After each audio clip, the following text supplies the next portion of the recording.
In this video, I'm going to be giving you 5 tips on how to handle your post-awakening life. This question actually comes as a request from one of my followers, so send Shuden. If you are watching this, then this video is for you, and thank you for the question. My name is Catherine. I'm an energy healer, spiritual coach, and nurse practitioner. If you need personalized coaching or energy healing from yours truly, you can go to my website at catherineglassman.com, or you can email me at hello@catherineglassman.com. Also, please don't mind the boxes in the background. I am in the process of moving, so I'm not gonna have a pretty backdrop. Not that my backdrop was that great, but anyway, sorry.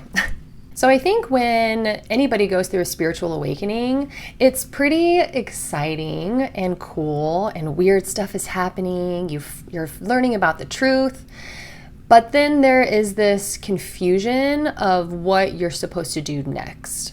Sometimes I think we get used to just weird things or, conspiracy theories or whatever, just things constantly happening that are taking our attention, but then we don't really know what to do with that information or what we're supposed to do after the initial awakening. So that's what we're going to talk about today. And these are my 5 human opinions and perspectives and tips. I did not meditate or channel any of this information.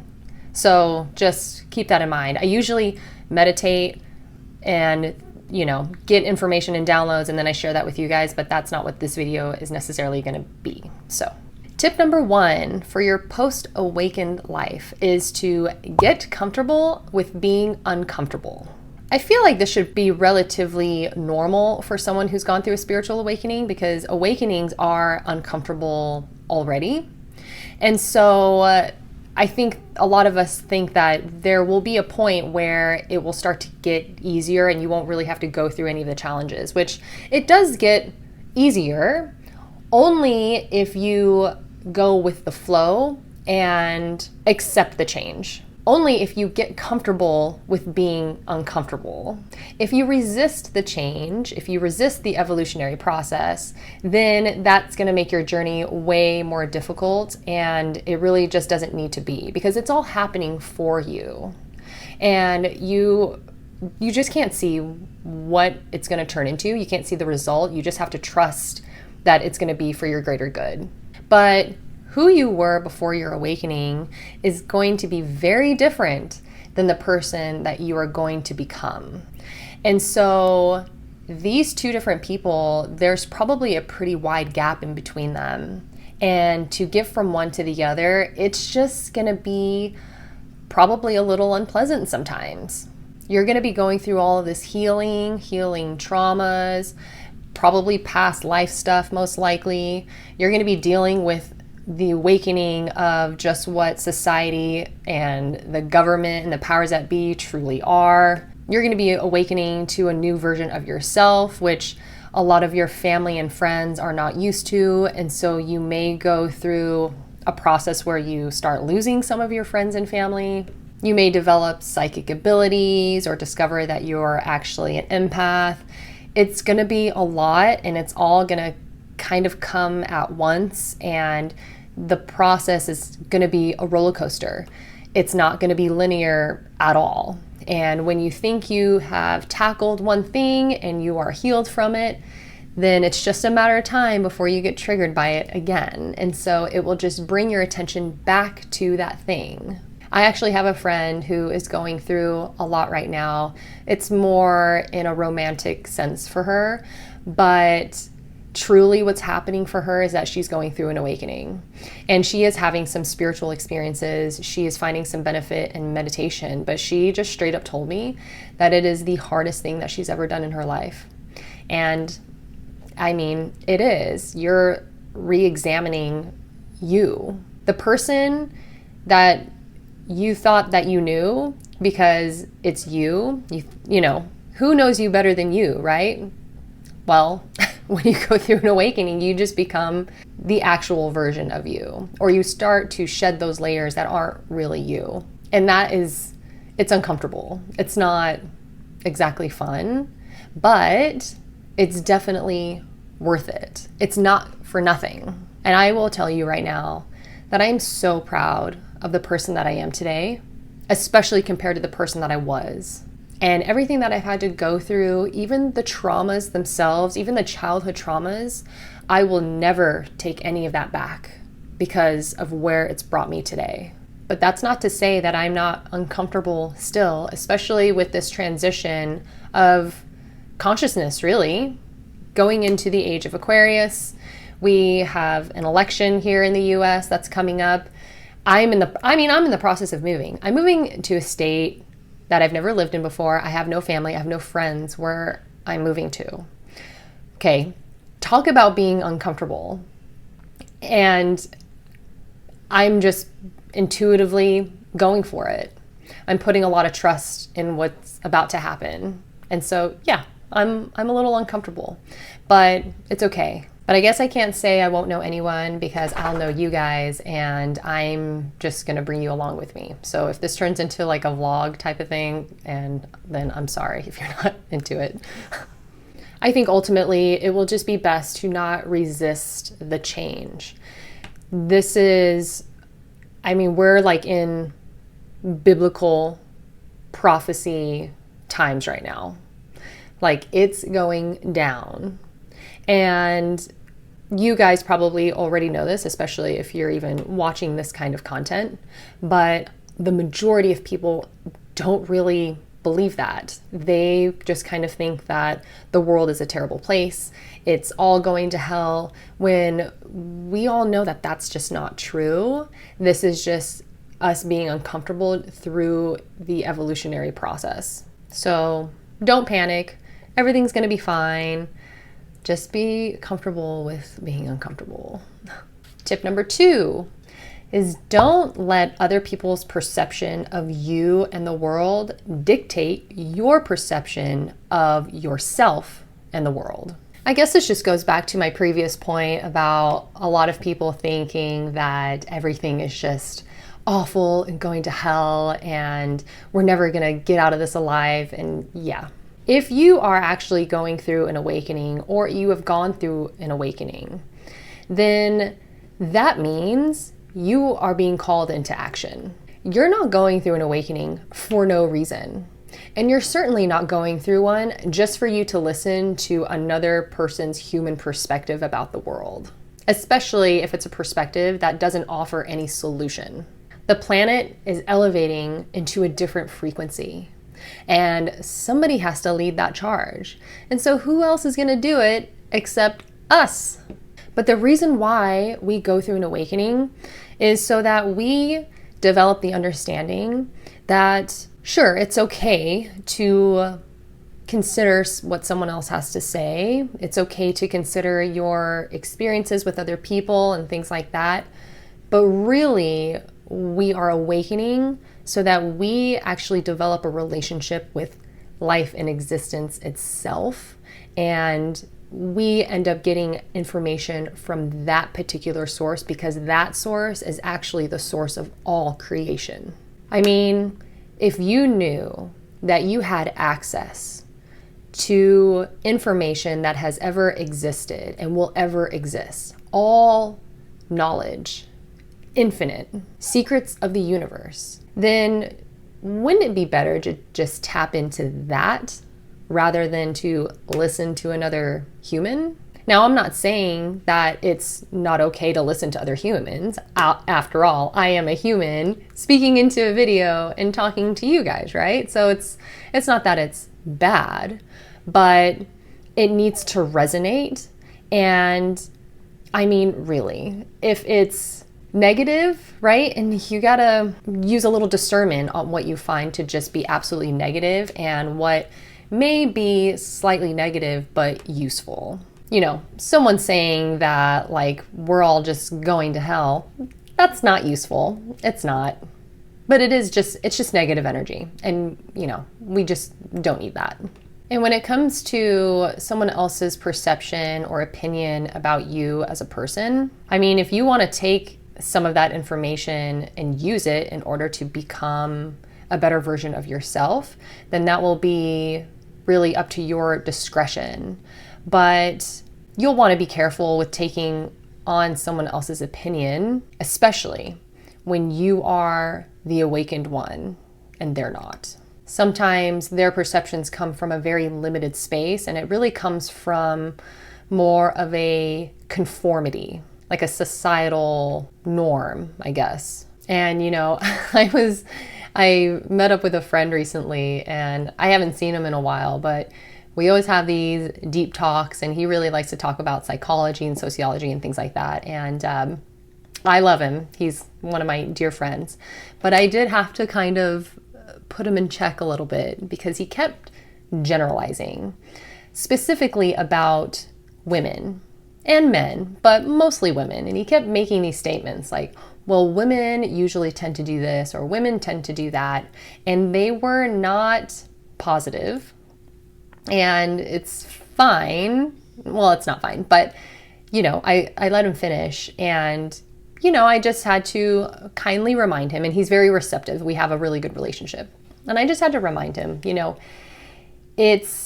you really need to be careful about generalizing about humans, and especially about a sex that you are not of, and you most certainly don't identify as a woman, right? These are statistics of data that you didn't see firsthand. You're seeing information that somebody else gathered.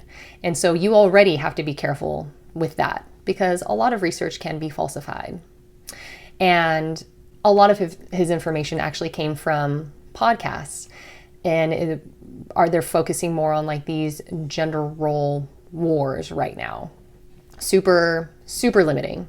But more importantly, it speaks nothing to where we are going, what the human species is becoming.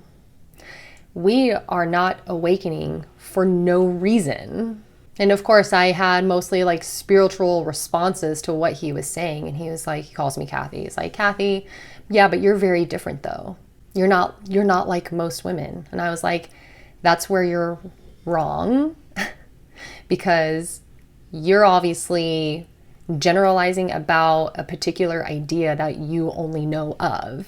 Meanwhile, us in this community, the awakening community, like we're connecting with one another all the time. And so this is what we know. There's obviously a much deeper, there's just more wisdom in these types of conversations. And so, long story short, just be careful about, allowing someone else's perception of you and of the world, even slightly altering your perception of yourself in the world.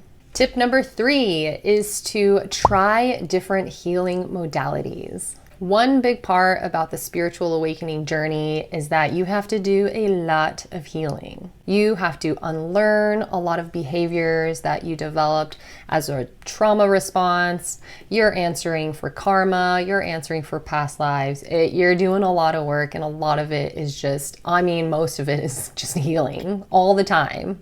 And, it gets easier and it starts to slow down after a little while. But the healing process really never stops fully. And so it'll be good to explore all sorts of different healing modalities and to not give up just because one failed. I have met a lot of people who stopped believing in therapy because they started seeing a therapist and they went for a couple of sessions and they just didn't find it to be helpful, and they're like, therapy just isn't working. Well, therapy is really a relationship between you and another human, a professional human who went to school for psychology. Okay, so although they are a professional and giving a professional opinion, they are still a human. And it's a relationship. So you may have to go to a few different therapists before you find one that you truly can connect with and who you can really resonate with. And so you don't necessarily want to judge the entire healing modality based on your one experience. I mean, I'm a Reiki master, but I know that there are Reiki masters out there that are on the darker end of things. And, and it is what it is. It's within all practices, right? There's light and dark in all practices. So really you just need to use discernment and have good judgment about who you're allowing into your vulnerable space. And also, it's really good to keep in mind that these healing modalities, these people, coaches, mentors, tarot readers, whoever, that they are not the end all be all. They are not the ones doing the healing. They are the ones to give you a puzzle piece and to unlock something within you so that you can do the healing. Sometimes you'll go to a Reiki master and they will work on you the one time and it was amazing and you felt like something was lifted off of you and it was beneficial, and then you go again and you don't feel like there was much of a change or much of a difference, and then you go again and then maybe they said something and it kind of triggered you and it upset you, and now you're just not going to go to them anymore because they're just not that good. Well, that might not necessarily be the case. What's probably happening is that they came into your life to serve that one purpose for that one healing, because there was one specific thing that they were called into your life for to assist you with. And now that that has been done, now it is time to let that go and to move on and move forward with life. And I mean, this is my human opinion, but I think that it's a bit of a red flag if you are seeing a healer of some sort, right? Whether it's energy healing, therapy, a psychic medium, whatever. I think it's a red flag if they try to keep you as a repeat client for a long period of time. I think it's okay if you're doing some sort of, like maybe a package, or I don't know, there's one particular thing that you're trying to work through, right? Then okay, because sometimes it will take multiple sessions, or maybe you just need a tune-up or something like that. But if you're seeing a psychic once a week for months and you just cannot heal from this particular issue, or you've been seeing a therapist for 2 years but you still have a drinking problem. Now again, this is just my human opinion, but for me personally, the way that I see healing is it's just them assisting you in unlocking the healer within yourself, because you are the healer. You have all of the answers, the entire universe. You have God residing within you. And sometimes you just need help remembering that. But if somebody disempowers you in a way that keeps you sort of leeched on to them because they have the power, then that is a problem to me personally. But yes, these healing modalities are not meant to be the end all be all. They are meant to be tools in your toolbox. Tip number 4 is to make peace with the human condition. And what I mean by this is that you have to make peace with being a human. I know that I for sure struggled with this when I was first awakening, because I was astral projecting. I was having some really cool experiences. And I mean, I still have cool experiences, but I don't astral project anymore. And I mean, that was a lot of fun. At least not in a lucid manner anymore. We still all astral project when we sleep, but actually I take that back. I did astral project maybe like 3 weeks ago, and all I did was kind of float around over my bed. So that was cool and I got really excited, but that's the extent of it. I mean, before I was traveling through the city and things like that, and I just can't. But the reason why is because if I had this ability to just astral project all the time at any time, then that's what I would be doing all of the time, any of the time. I would not be at work. I would not be doing chores. I would be out of my body, going to see what's really at Antarctica, But the spiritual practices, the rituals, like the cool, mystical, metaphysical things, they're really awesome and they're a lot of fun. But the point of going through a spiritual awakening, it's to connect yourself with your interdimensional selves, your past life selves, your connection to God, to realize all of these things are indeed real, and that you can gain access to any of those things and that information at any time, and to use those metaphysical practices as tools in order to get access to that. But really, the point is to draw in that knowledge and information back into your human so that we can integrate that information as the human on this planet so that we can elevate the consciousness of humanity. But the only way to do that is to be comfortable with the fact that you are a human being and that you are on this planet.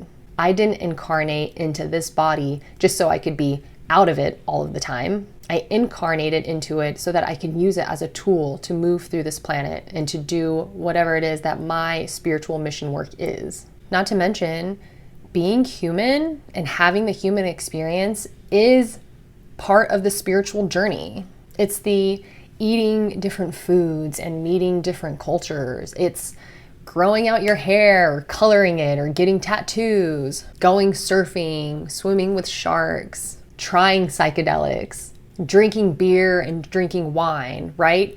It's not about good or bad or right or wrong. It's still the human experience. You don't have to judge it, but you should just accept it. And everybody is on their journey, including you. And so if you are going through an awakening, but you're still smoking cigarettes, well then, okay, whatever. That's your business. That's your human business.